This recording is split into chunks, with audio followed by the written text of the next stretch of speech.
to another edition of Artevolve.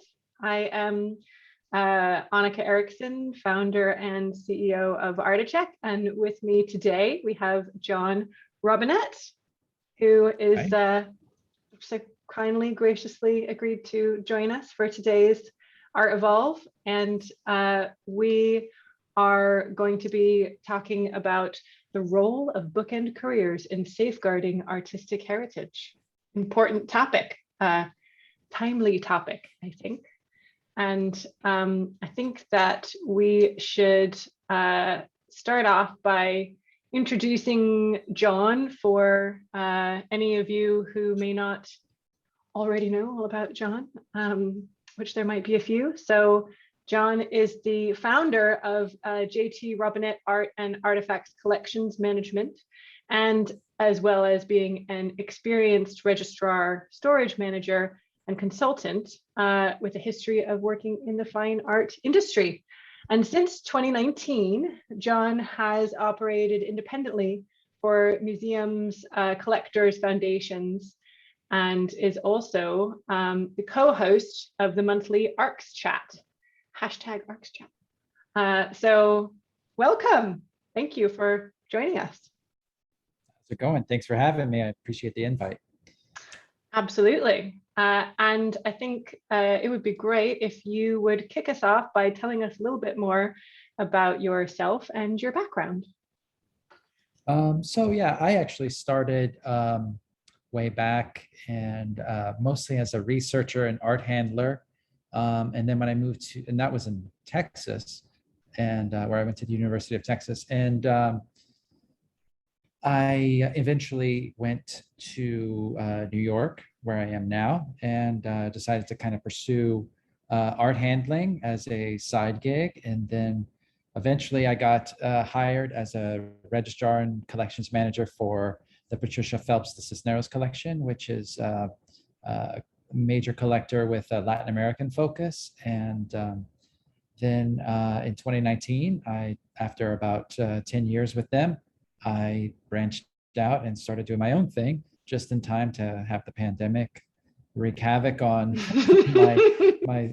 my work and income. But yeah, so as a result, now I'm kind of transitioning my work a little bit, still working with a couple major private collectors, but also trying to connect people with other services in order to essentially outsource collections care options, which is how we end up here in the bookend courier conversation. So, absolutely, and a very important thing to do, I might add, in terms of connecting people. I think that that's a really important role of kind of innovation and going digital in the future and everything is, you know, this kind of globalizing network effect, right? Yeah, exactly. So such a useful thing in many industries as part of that whole transition into more digital structures. So for those who don't know already, you're telling us a little bit about your new venture, but do you want to give us a little bit more detail into kind of how it works currently and how you plan for it to work in the future? Just a brief. Yeah. So yeah, the idea is essentially so in essence, I'm trying to make my job networking, right?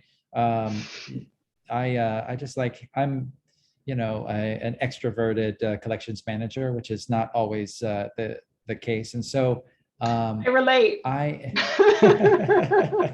Yeah, right. So essentially, I am pooling my contacts to make connections for people and establish partnerships in the sense that, oh, you need help with this? I know someone over there. If you need help in this place, I can make that happen. And it's also an excuse for me to go out and pursue other relationships. And because at the end of the day, we all operate on a system of recommendations, right?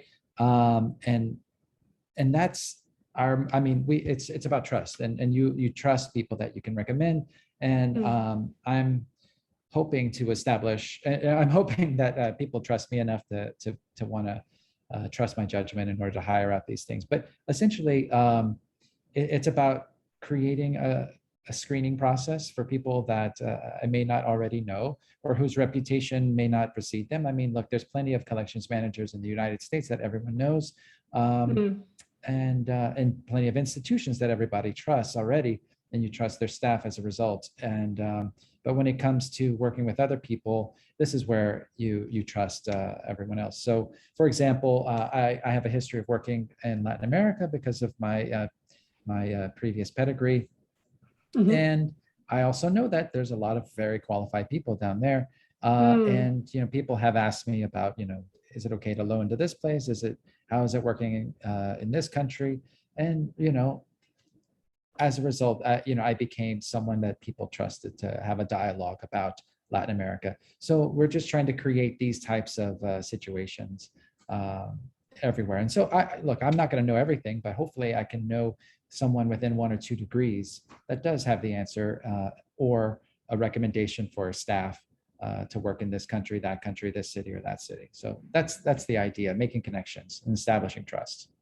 Great. Well, I think the other kind of byproduct of that, which I think is also a byproduct of a lot of digital kind of initiatives, is a kind of democratization of things, which is also nice because it doesn't just rely on someone's little black book that's safely guarded, right? There's like the gatekeeper of all the juicy contacts, but it allows some people also to gain some visibility that may not have had it because they didn't work for the top tier museum or or whatever it might be. So I think that is great to build a structure of vetting where people that may not have worked for the household name can kind of demonstrate the value they bring to the table. So that sounds great. And also it allows you to connect with people, not only with the vetting, but also people that maybe have full-time jobs but are willing to take on contract work on the side. A little project here and there. Yeah, because there aren't freelancers everywhere, because not every market is big enough. Not every market is New York or LA or London where you can support a freelance community. So we're trying to also reach these areas. So if you want to loan to Crystal Bridges in Bentonville, Arkansas, okay, well that's the only game in town. Now let's find access to people in the region that can also maybe do conservation on a work there. So this is what we're talking about. It's not just about going to big cities, for example. So that's part of the democratization. Sure, absolutely. And also, goodness knows, a lot of people working in museums can use a little bit of extra income as well. Yeah, for sure, for sure. So in developing your international network of local experts and including bookend couriers, what are some of the particular skills and benefits that you think local bookend couriers bring to the table? All right, so before I launch into that completely, I do want to make one point clear. Bookend couriers are not for everything. I think that they are incredibly valuable and they can be deployed in a way that really has immense benefits, right? And I'll get into this, and I think that they are the future. But I will say also that couriers have been an issue for a very long time, and I've looked into this for a long time. ARCS has been trying, since I've had a close association with ARCS and I've been on the board, I've looked into this, and people have been trying to have courier resolutions for a very long time, and there's lots of issues, but the pandemic has really pushed it to the forefront and accelerated some of these things. And the bookend courier solution is something that was devised at this time. In the past, people have tried to have established courier sharing, but there's always been a liability issue. So if your Museum X is going to share a courier with Museum Y, who's liable? You want to reduce the liability for that. So when we came up with a bookend courier solution, what's great about it, the initial thing is that courier, that bookend courier that's meeting the shipment on the other side is aligned with your interest, right? And I think that is the most important thing. So in many cases, people will trust the staff at the borrowing institution, and that's probably fine for the majority of the situation. But if maybe it's an unknown place, I think that why not have someone that has your interests in mind? Because the borrower and their insurance policy, cynically put, but it's not always the case. They don't always have an incentive to find, say, a problem with the work, a defect or a damage or something like that. Cynically put, they never have an incentive to find a problem with it. But of course, we all trust that we're humans with, consciences, consciences, and we're honest about these things. But yes, you're potentially even just putting someone in an awkward position because they have their employer and then they have you, so maybe you just want to avoid putting them in an awkward position. Right. No, exactly. And it takes the onus off of you and puts it on someone else, right? So, some of the key points about a bookend courier, and that I think are clear advantages in many respects. Someone that speaks the local language. If you're shipping internationally, it's a huge advantage to have somebody that can speak with the staff at the airport, that can speak with the staff at the museum, etc. In addition to that, someone who also knows the facilities and the institutions and the local procedures, right? So I've been in many places where, like for example, Brazil was a place that I used to go to a lot. And not only could not speak the language, but every time I showed up there, the cargo procedure for clearing customs was different. And, I know I'm expecting to spend 10 or 12 hours in the cargo facility, but, I couldn't tell you what the procedure was. It changed every 5 minutes with every change of government. It would be certainly advantageous to have someone who's been there quite a bit and understands that, this is the way it works. This is the way things get expedited. And that can also maybe even negotiate with the shipping agent who's, escorting you through the process. Absolutely. And maybe, can read between the lines as well, right? Of, like you mentioned, kind of local politics, and whether it's institutional or governmental, kind of knows the real deal rather than just what's written down on their policy. And certain institutions, they might have, maybe a trusted status, and it might be understood how it works. I mean, I know how it works at JFK, and I understand how things get expedited there, but outside of that, it's different in every place, right? And also you understands the local political situation and the local, even weather, for example. Just understanding the context is huge, right? And let's see. Of course, the one that we're all talking about is lower exhibition costs, as well as carbon footprint. This is the sort of the crux of everything. What's great about this is that all of our desires are in line here, right? So economic desires, the desire to reduce our exhibition costs, are in line with having a lower carbon footprint. And I think this is a rare moment when this has happened, because we've all looked at our exhibitions in the past and said, God, couriers are costing me $100,000 on this exhibition with hotels and business class flights and per diems, but guess what? I'm not going to do anything about it because it's in the loan contract. I'm required to do it, and honestly, nobody cares about the carbon footprint. I mean, everybody cares about it, but we've not been able to act on it because we had an institution to run, right? And I feel like everybody's kind of had to turn a blind eye to this for a long time. But guess what? Now, guess what? You can't travel. Yeah, you're going to have to quarantine, and there's a vaccine mandate, whatever the case is, and your budget is just simply shut down. So, but guess what? It all aligns now, and the requirements are there for us all to see, and the incentives are there for all to see. So I think this is a Build unique back moment better, too. right? Yeah. Don't look back. Don't look back, guys. Don't look back.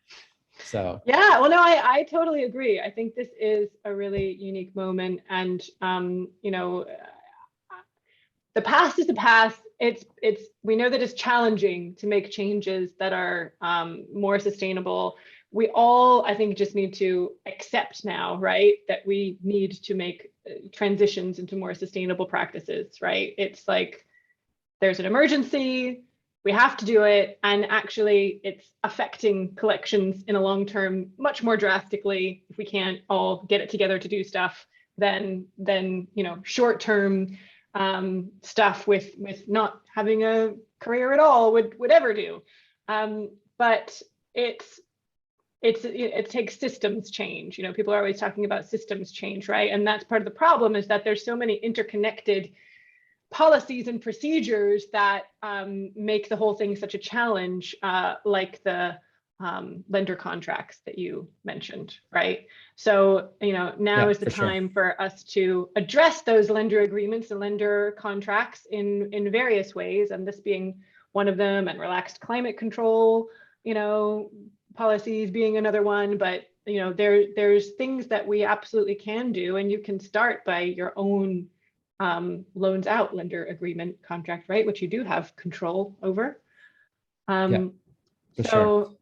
yeah, I wrote a lot. I have a Substack page that I started to write about a lot of these things, and it's really just to get them off my mind. It's called Opus Cultura, opuscultura.com. And I've been writing a list of these things. It's part of this was something I presented for the Art Switch virtual conferences, but essentially I've elaborated on these ideas. It's about 10 ideas that you could add to your loan contract right now. Some of it you can do departmentally, some of it you have to do sort of institutionally. So it requires a little bit more buy-in. Sorry, Emma, Emma's our helper for the webinar. Would you mind posting that in the chat, what John was just mentioning? What's it called again, John? Opus Cultura. Maybe you should type it. US. That sounds. Yeah. There we go.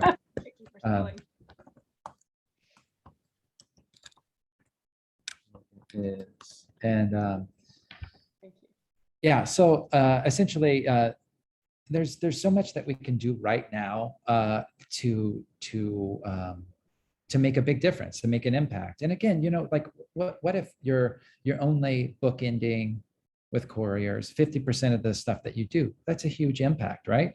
That automatically makes a big difference in what you're doing. And what it also does, it creates a metric to measure your own work as a registrar. So registrars and collections managers have a very difficult problem, and I think it's reflected in our salary. We have a difficult problem quantifying the type of work that we do, and also the success of our work, right? Because if it goes well, nobody acknowledges it, right? You got it from point A to point B without damaging it. Good, that was expected, right? Well, how many times did you do that? And how many hiccups did you overcome? Well, nobody sees it until it gets damaged. And then they're like, well, blame him. Well, if you're a conservator, if you're a curator, you have all these other ways that you can show how well you've done. But for us, it's very difficult. But hey, look, if you start measuring your carbon footprint and show also a budget reduction as a result, maybe this is one way that we can begin to quantify our work. I think that's a great idea. That's a really great idea. I mean, look, and anyone out there listening, I would also love to hear other ways of doing it as well, because I think, you know, it's just about advocacy for what we do as well. We're all trying to do a good job, but how do we show that we're doing a good job is the key, right? So, yeah, well, you know what? We are currently thinking about creating a carbon footprint calculator, possibly with the Gallery Climate Coalition. We're just in conversation about kind of merging efforts with them, and also in conversation with a few other people like Key Culture, you know, the heritage sustainability nonprofit, and but the idea being exactly what you're saying, it being kind of shipping project based, where you can see the carbon impact of the project for both people and transit, and also get ideas about how you can reduce it. Yeah, for sure. And you know, Julie's Bicycle has one as well, yes. But I don't. I so also want to that's talk to another them great about resource. collaborating. Sorry. Yeah. Yeah. I've No, of and course. I mean, they we've had several conversations about the limitations of theirs and how it needs more in certain areas. And I think, for example, packaging waste, crate waste, and isolating buildings energy from other types of energy uses is something that we talked about. So I think it'd be great to kind of bring a lot of these strands together and create something for the industry that would be really useful. Because the other issue, I was just talking about this today with Gallery Climate Coalition, is like all being on the same page and using the same metrics. Otherwise, things get really confused and convoluted. So right. And I think what another aspect of what we do is once we start to adopt these practices as an industry, as a sector, en masse, we start to show that it's a viable option, that adopting some of these measures are if we start using bookend couriers, for example, if we stay on topic here, we start using bookend couriers and everyone starts doing it, then it becomes an accepted practice. And we can show that we can institutionalize this thing and not make it so scary, right? And then we also start to have better access to better bookend couriers. And the way to make that even plausible in the first place is to create a high standard of for people, because there's another major stakeholder in this whole thing is the insurance companies, and they're all a little bit skeptical, but they've historically operated with the collections managers' best interest, right? They kind of follow their lead. But they're concerned too, and of course U.S. indemnity was notoriously strict, and they've got their own protocols that have not really wavered much as a result of the pandemic. So we're all sort of on parole here, we're on probation. And if by doing this, so in order to do it properly, we have to say, okay, you know what? I'm screening people. I'm only using people with X, Y, and Z qualifications. I prefer to only work with people who have done the UK registrars group's courier framework training, whatever the criteria, or they must have 20 years experience or worked with a major museum. Or the Scottish Heritage Framework, which I think is where the ARCs, they work together, right, on it? It was UKRG and their courier framework. But sorry, I was speaking to someone from the Scottish Heritage who was the ex-chairman of the UKRG at the time. Catherine Richmond? Yes, Catherine Richmond. Yes. I was talking with her, and so my bad. Yeah. Sorry for confusing that. No, it was UKRG, it's a hat that she was wearing when she. right. And now she's located in Scotland. But yeah, it was also done with the Nordic Registrars Group and the Dutch group as well. So that's the only true courier training that I know of, besides institutions doing their own training and imposing their own guidelines and standards on courier practices. But honestly, I think that sorry to interject. Oh, good.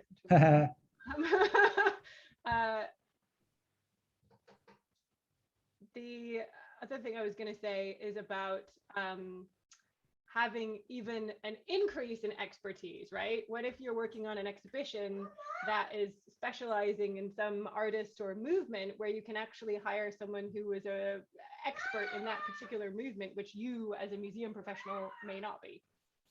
Yeah, no, 100%. And I think the exciting thing is that you can hire specialists, and in a way you actually create a higher standard of care once you travel and once you travel your collection. So if, for example, you want to have a registrar there to do remote supervision at the airport, you can do that, and then hire a specialist a specialist conservator for the type of medium that you want to condition check when you get there. So if you have a photography collection or time-based media collection that requires special expertise, you can have a registrar do the airport supervision. You can have a photography conservator, a time-based media conservator do the condition checking, and that's going to be better than me. They're going to see it in a different way. You're going to get more detail, and honestly, it makes people feel a little bit more reassured. So that is another way to approach this, is that you get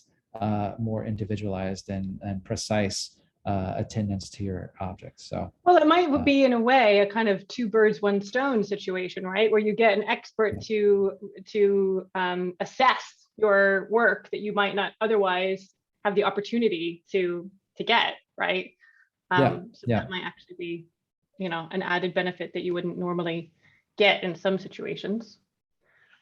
So. Yeah, 100%. And I see Pat Loico from US Indemnity just kind of wrote into the chat here. And, she's been very diligent about staying on top of these things. So we all appreciate that. And we do appreciate the fact that they are reviewing things on a case-by-case basis. And, they have their own liability to protect. So we all understand why their standards have been kept really high. And so it's not that they've been inflexible with US Indemnity. It's more the fact that, they're protecting themselves as well. So it's important to understand their side of the situation as well. So we appreciate it, Pat.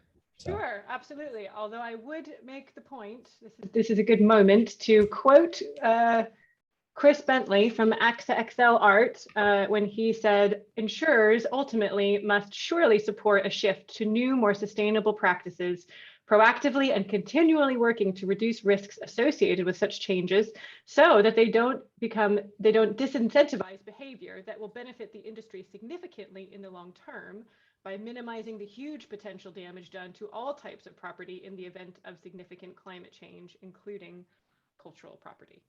So I think that this is a really important point, and that we all should take into consideration. I hope and I assume the government indemnity schemes in the US and the UK and wherever else they might be operating are thinking about this in terms of their review and their future policy updates. But I think that in general, we must start thinking in this way, that a greater than 3-degree change to our planet will have pretty dire consequences for loss of human life, but also for loss of cultural objects and treasures. This is. There's a near-term and a long-term effect to this, and we play a role. In a way, though, I would also say that collections care,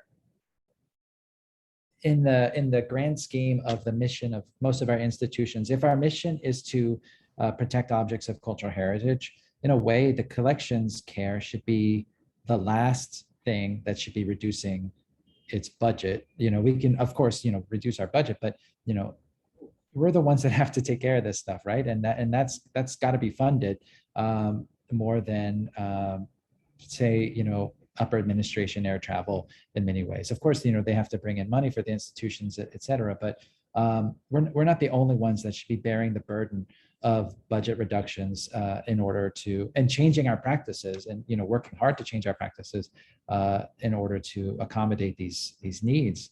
It should be institution-wide. So absolutely. Well, and going back to systems change, right? I think a very unsustainable thing, sorry, this is a tangent, I'll go back onto topic in a second, is the fact that we are very much focused in the museum world, especially for the last generation, on what we think donors want to give money for, which is new buildings and new acquisitions, right? We cannot just keep buying new stuff and building new buildings forever. That is not sustainable in any sense. But unfortunately, because of that focus, collections care has taken a massive hit of budget cuts since 2008. Or even probably before, but I've been noticing it since 2008 and that kind of recession. And I think that that's a great shame. Even when I was at Tate, I was like, what gives? How can I be at a world-leading institution where we can't afford to look after the collection? We're still buying new stuff and making new buildings all the time, and that's really the focus of everyone. Literally, I don't want to point fingers here, but I'm gonna Nick Sirota because of wanting to build the new Tate Modern building. You know, they did a redundancy round with the curators and the conservators, and they really gutted a lot of the collections care team directly to support that focus. Right. So, you know, I've seen it live and very much in my face, and it's something which I hope that, you know, we can move away from in the future. Other Right. have moved towards micro donations. I really think the museum sector needs to think quite seriously about that, so that they can move away from focusing on things they think a few donors that they're over reliant on might want to fund. Yeah. Or No, I mean, make collections care yeah. more sexy, or both, but something. Yeah, I mean, it's about creating a narrative about our work. We have to tell a story and we have to make it visible. And it's back to my point before. It's about, you know, you don't see it. It just happens and it's expected, right? But wouldn't it be great if there was, you know, an endowed position for, you know, head registrar? I mean, it doesn't happen, or head conservator, but you know, it's not quite the same, right? But you know, we can work towards it. But museum funding is no joke. I mean, you know, directors are in a very difficult position, and I understand it, especially in the U.S. where the money doesn't come from the government, or Right. very little does. It's mostly it's not even by ticket sales. It's by private donors, and that's obviously super controversial. We've seen many board members have to resign. You know, we see what happens with like the Sackler family. Look, I don't envy a director in the position that they're put in, because, you know, there's a lot of salaries that have to get paid. There's a lot of you know, electric bills that have to get paid. It's heavy duty, right? Insurance policies, etc. Absolutely. And but I do think that sustainability wise, there is maybe hope for kind of hooking in to corporations, corporate responsibility initiatives, their CSR, corporate social responsibility. And a lot of them basically have a budget that they have to do socially responsible things with now.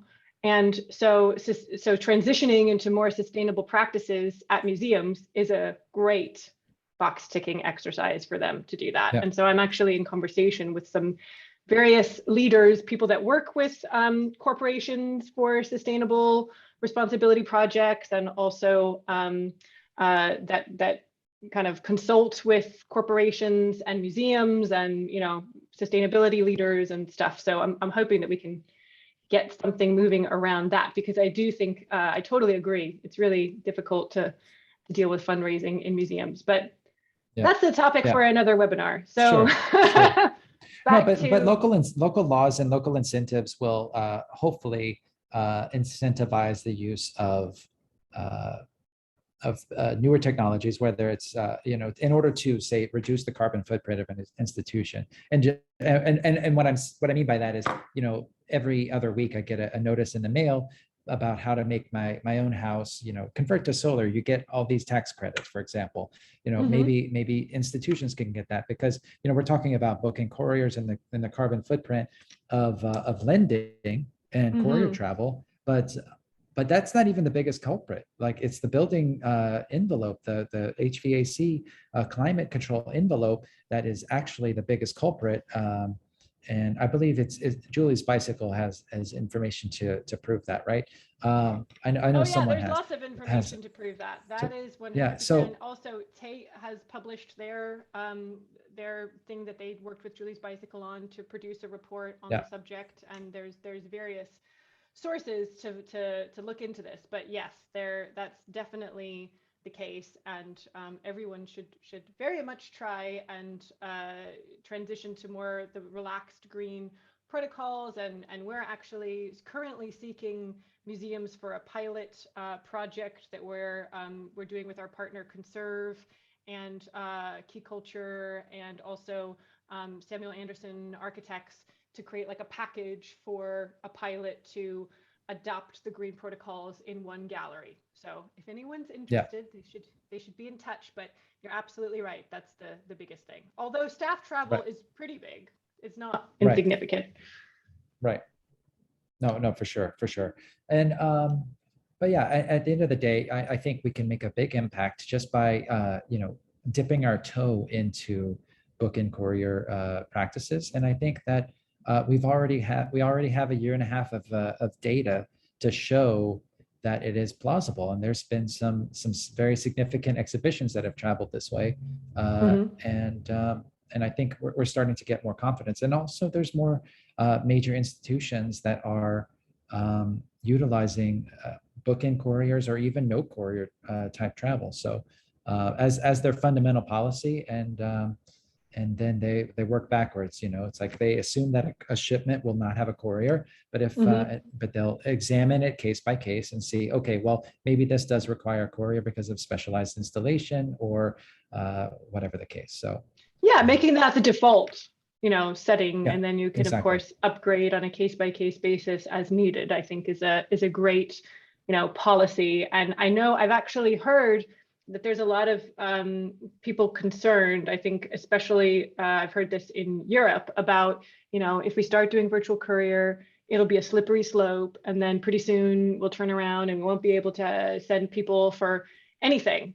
That's a concern that's out there, and I think the solution to that is to create a policy that's very clear and that says above a certain band. And actually had the same discussion with various insurers about couriers. So this is something that's probably in the pipeline from some insurance providers, but it also could very much be an institutional policy as well, which is below a certain band of condition or fragility or value or significance to the collection, some score, there's no courier required. And maybe then you have a band where there's a virtual courier, and maybe you have a band where there's a virtual courier plus bookend courier, and then you have a band where it's human required to personally oversee each step. All right, what you're talking about is codifying a policy, right? So can we talk about that for a second? I think. All right, so essentially, I imagine most institutions have their loans, their outgoing loans fall into the 80-20 rule. So 20% of your objects represent 80% of your loans, right? So if you take that 20%, or even take your top 50 or 100 most loaned objects, right? You can establish the necessity in advance. So make a note in your database and just say, okay, this requires full supervision. You're going to have set different levels of supervision that are required. And I'll just give you an example: four different types of levels of supervision. So no courier at all. So the object's in great condition. It requires 2 hooks on the wall, boom, done. No big deal, right? And no video install. So then another level would require book-in couriers. So you hire someone at the other side to oversee the airport supervision as all the way through condition reporting and installation. Another level might be no courier required. So nobody at the airport, and the borrowing institution does their condition report. But you're going to have remote installation because maybe there's a couple tricky things, and so you'll manage that on video chat. And then the last level would be a full courier. So someone from your institution traveling every step of the way until the object's installed, right? So you create different levels of installation given the status of the object, right? And then if something falls outside of that predetermined thing, you just evaluate it on a case-by-case basis, right? Well, and don't forget, there's also added advantages to doing some other things in all of those options, such as sensors. You might want to add sensors in crates for something above a certain level, and that may or may not be related to whether or not virtual courier is being used, or whatever other protocols are in use. you may want to use virtual courier in the sense of having, if you're using institutional guidelines versus our product, for example, where you have a record of all of the videos and elements that have been added at various points in the way, again, you might have a different level of, this thing doesn't need that record, but this thing maybe does need that record. So, Right. there's, or level of security, because there's going to be a lot of back and forth, or, maybe Zoom is okay for a particular install, but maybe in another case, you want something where you're going to have more ability to see detail, because, Zoom prioritizes audio over video, whereas our virtual courier thing prioritizes video. So Right. and can work offline. So if there's not good Wi-Fi, maybe you're doing a Right. assessment of the facilities, and that they don't have any Wi-Fi, so you need to use something like virtual courier as opposed to Zoom. So there's security protocols, and maybe you're working with an institution that's a government institution that has more rigorous security protocols than another one. So I think in the end there can be a kind of an assessment that may be almost like a kind of facilities, or part of the kind of facilities assessment of knowing how you want to do it for a particular project. But maybe you start off by predetermining it to say, it falls generally in this kind of C banding, which is, bookend courier. But then, we'll ask these 3 questions to understand the nuances of what we want to employ. Well, I mean, essentially, what you got to do, you're creating an institutional algorithm for what allows you to let a loan go out, right? And so the courier situation is just one factor. Other reasons that you want a courier are for the facility, the staff. So let's take the facility, for example. So if you're lending to an institution that you're not familiar with already, then maybe before you make a determination on the courier, maybe it's worth hiring an independent contractor, maybe a registrar or conservator, to go and assess the facility. Maybe have a chat with the staff and just spend half a day there and just kind of say, oh, look, you know what, this is totally fine. It's not going in this administrator's office. It's actually going, or it's not in a hallway. It's not in an atrium. It's like it's a legitimate gallery, and it's climate controlled, and I can see the thermal hygrometer there, and we're happy to make this assessment, right? So you've got an independent third party that's got their interests aligned with yours to go and evaluate the situation. So again, you're creating confidence in your loan policy, right? And so maybe you're happy to waive your courier policy because you see that, oh, the staff are more than capable, the loading dock is more than accessible. Oh, by the way, it's a climatized loading dock, even better. So things that you wouldn't have necessarily known in advance, you can find that out by vetting the space in advance, for example. So this again can be part of your predetermination algorithm. Maybe you have up your packing and shipping standards. Instead of spending that money on couriers, you spend it on a better crate. Also maybe you also need to have a predetermined condition report standard that you meet as well. And I'm a big proponent of digital condition reports just because I think that images are more important than words. But whatever your institution decides, I think that that just needs to be codified. And so this is all going into, and of course, the object condition, the object type. Is it installation versus a painting? Is it glazed? Is it unglazed? Whatever the case, let's create basically a matrix. And there are people that have created a matrix out there, but an algorithm of sorts to determine when to do this. And again, decide it in advance. If you know that this object goes on loan all the time, make sure the hanging hardware is very easy, right? And don't make it unclear. It's like it's got a wire and it's got D-rings. Well, don't make someone have to decide for them. Put it on a cleat, put it on D-rings, whatever the case, and make it clear so that there is no need to have to make this decision on site in a gallery or have to make a phone call. And let me also just mention that in terms of pictures, which you make a very good point about for advocating digital condition reports. Now, of course, is the kind of video revolution, right? We're all on video chat all the time. We're in this Zoom call right now. And And so we've also added video to condition reports now. Finally, I've been wanting to do this for years since we started, so that for, especially 3D objects, it's pretty handy. And so I think it's useful to consider, all of the different kind of technological innovations that exist and how they can be utilized. And so we've just launched a poll about a minute ago, which is about whether the importance of policy and whether if new solutions are adopted, a concern over whether people will still be able to travel, or how that's going to work in the future. So we've now had a response from about half of you. So if any of the rest of you are willing to respond, please do so, and we'll close out the poll in the next couple of minutes. And somebody has made a point about video and photos can be manipulated.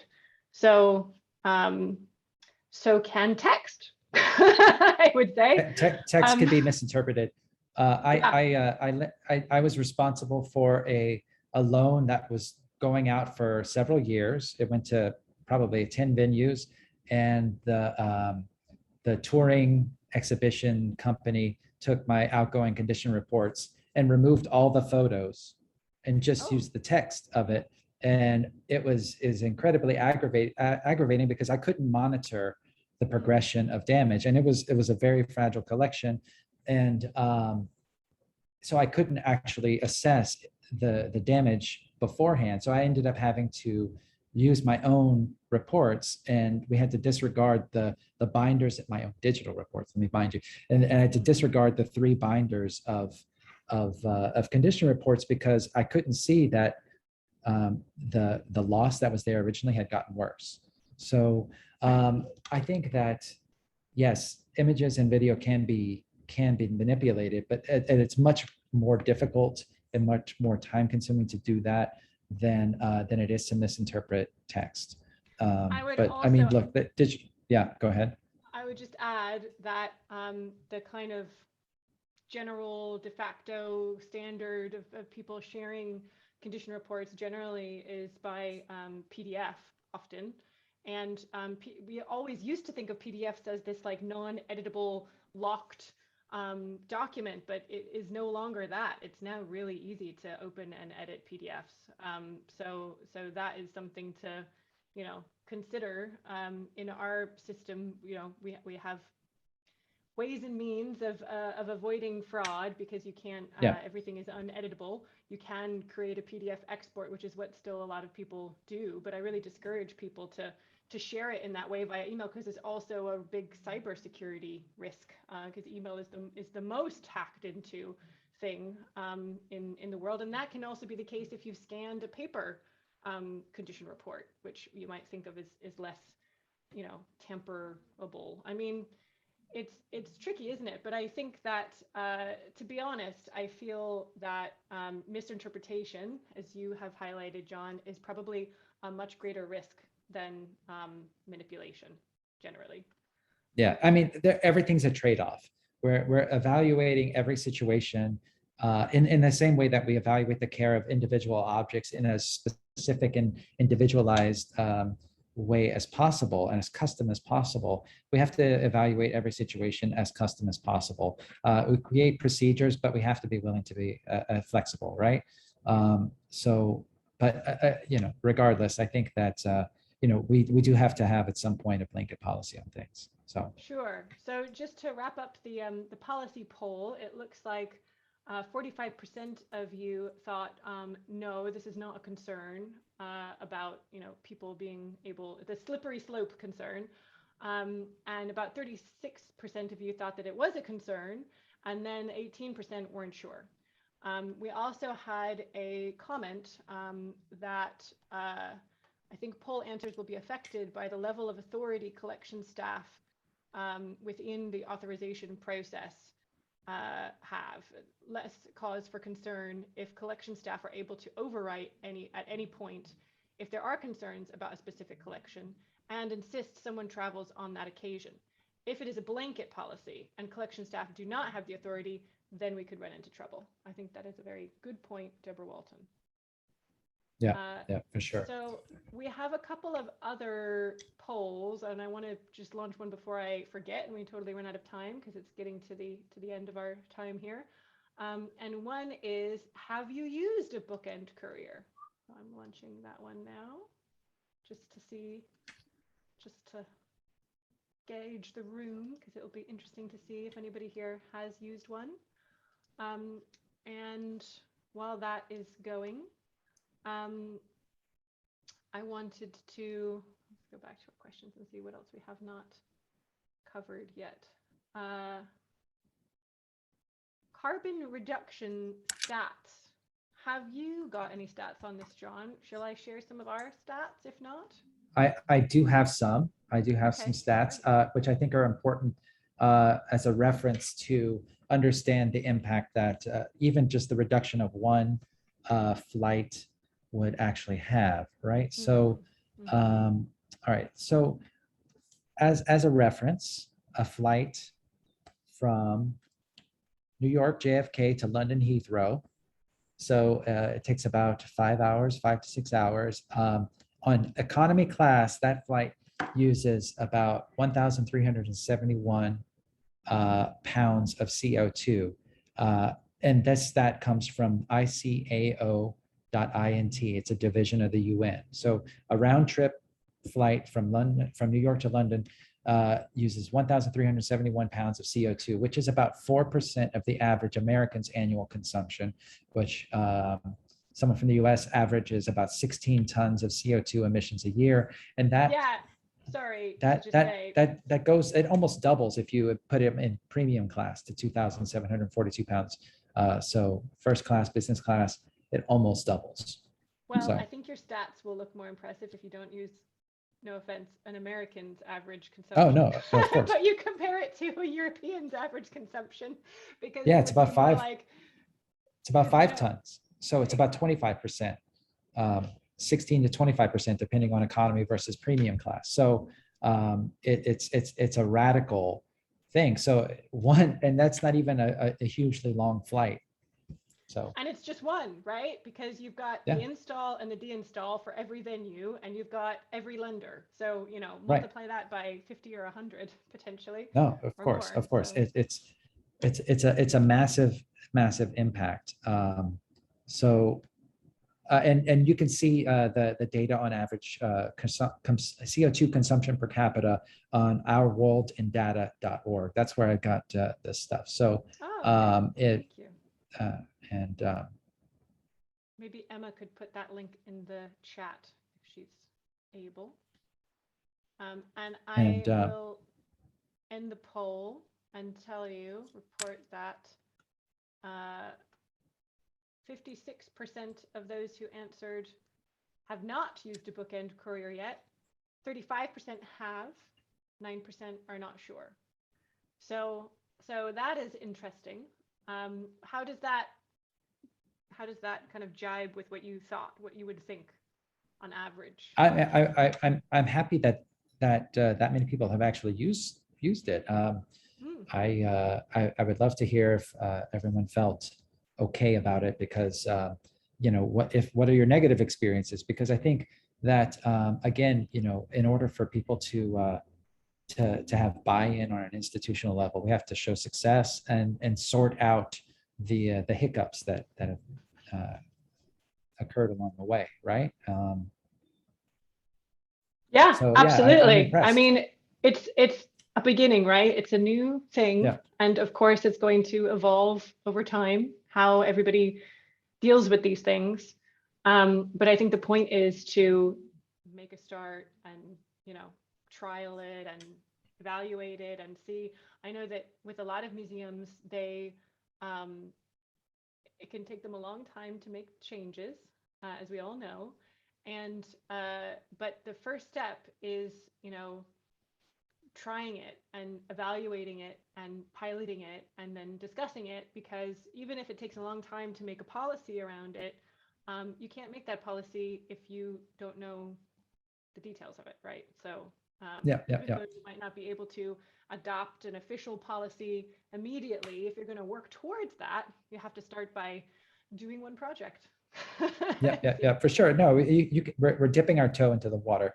Um, yeah, I just had another great point that I wanted to make, and I totally blanked on what it was. Let me look at my notes here. It will come to you. Well, while you're Yeah, doing that, I'm gonna launch the final poll, which is, would you use a bookend courier?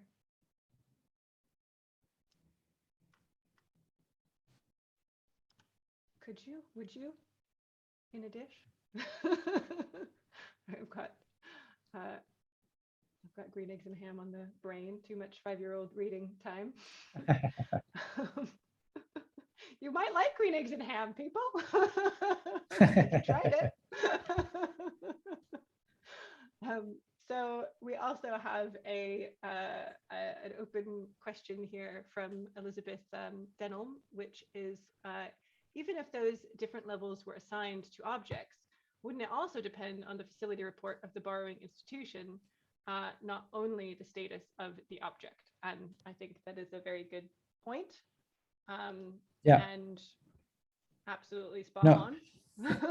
No, of course. Again, it's part of your decision-making process. It also, the facility report is also going to help you determine if you need to have someone screening the facility prior.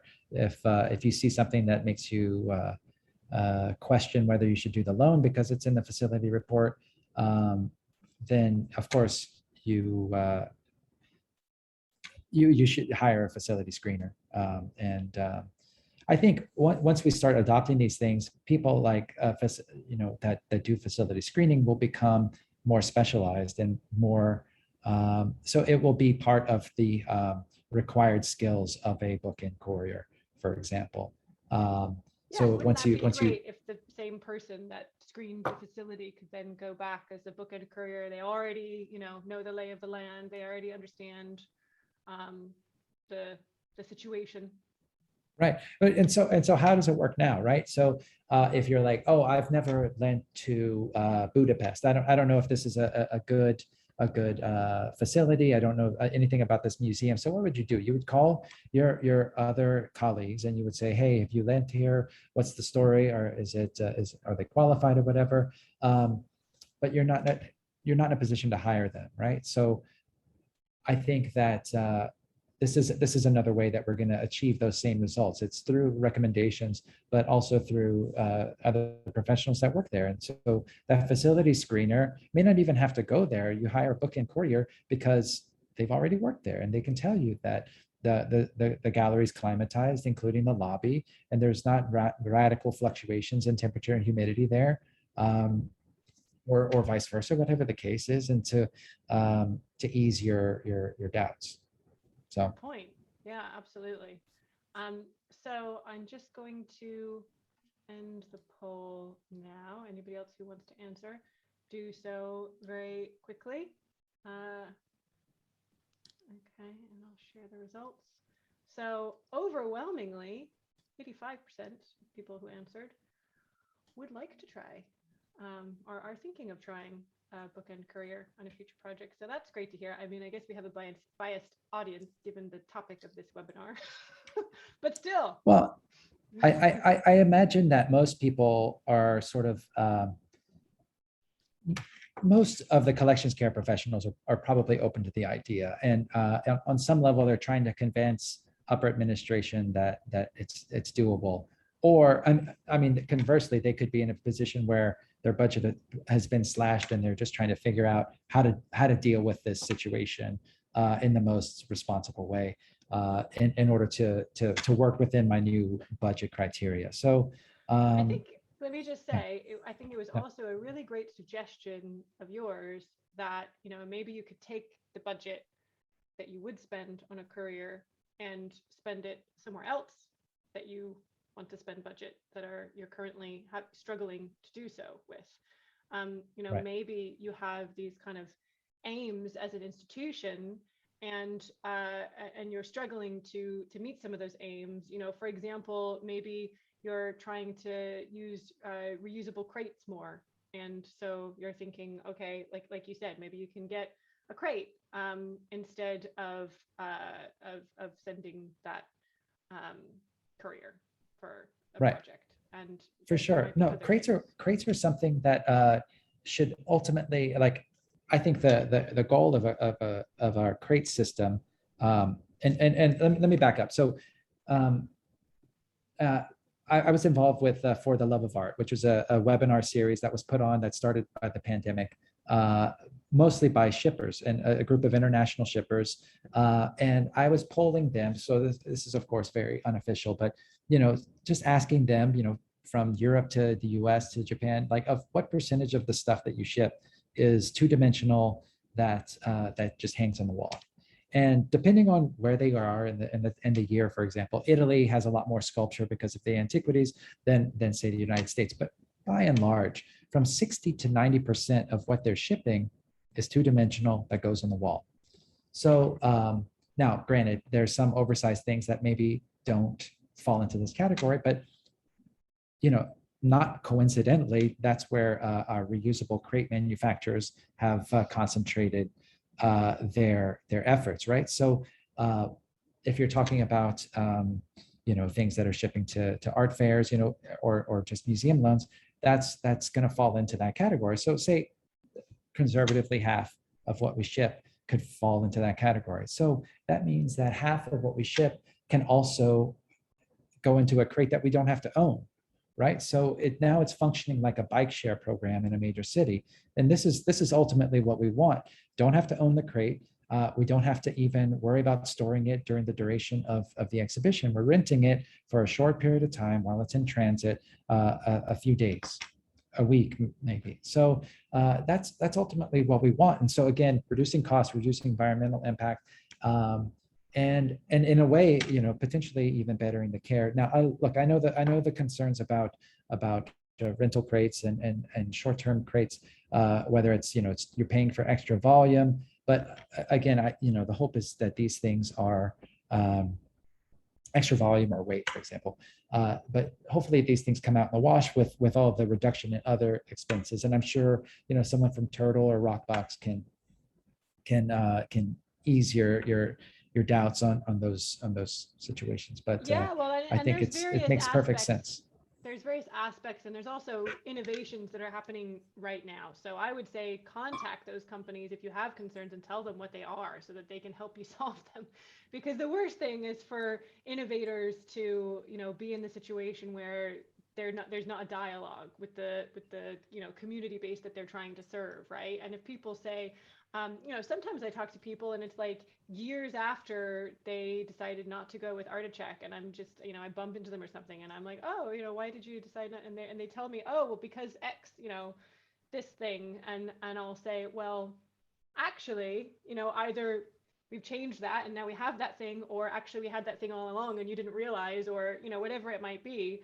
But this kind of engagement and dialogue is really important for any kind of product to be developed in the way that the market needs, right? And so, yeah.